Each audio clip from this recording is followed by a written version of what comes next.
Welcome back. In our monthly segments with Dr. Julie Swindler from Medical Bariatrics of Lexington, we often talk about different options for healthy eating and a healthy weight. And there's a lot of buzz right now about the HCG diet and the use of HCG. And we welcome Dr. Swindler to kind of give us some insight and some of the positions from the National Bariatrics Association about it. I guess we'll start with, first of all, what is HCG? Some people may have heard of it and not really have any idea what it is or what it does. Sure. Well, HCG actually stands for human chorionic gonadotropin, and it is actually a hormone produced by pregnant women from the placenta to help feed the baby. But actually, back in 1954, there was a Dr. Simeons that noted that some pregnant women didn't feel very hungry during a certain time. So they said, well, if we can harvest that hormone and then combine it with a very, very, very low caloric diet, that it might produce weight loss in people. So HCG, even though it has a huge buzz right now, it's been around for over 50 years.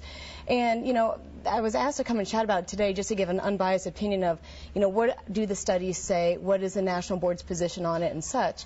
And you will get a ton of people anywhere on the street that will say that they've done the diet, they've had wonderful results, they love how they're doing and feeling, they've had no problems at all. Unfortunately, what doesn't get publicized are all the horror stories that can go along with it as well, too.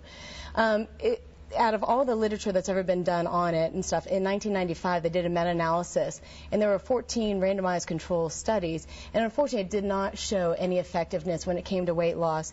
It didn't show any effectiveness in fat distribution, and it didn't show any effectiveness in decrease in hunger. So why do you get all these people saying, well, I've done it and I didn't feel hungry? Well, the thing is, they're only eating 500 calories a day, and anytime you drop to 500 calories, you enter a state of ketosis. That metabolic change in your body decreases hunger.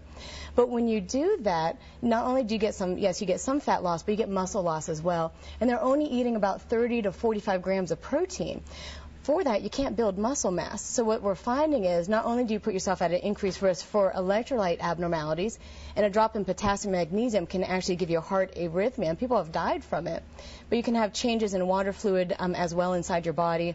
So a lot of different things actually from the dietary part of it, you know, itself, and with the medication part not being very effective, it doesn't seem a very good way to go. And then on top of it all, if you're not building the muscle and you lose muscle mass, what happens is you lose some weight, and then as soon as you're done with the diet, most people will regain that all back. Now you're sitting at a lower metabolism and a lower muscle mass, which means you're going to be gaining even more weight. So the national position from the American Society of Bariatric Physicians is that they don't advocate the Simeons diet, that they've not found the HCG to be medically effective, and they don't advocate that as well, too.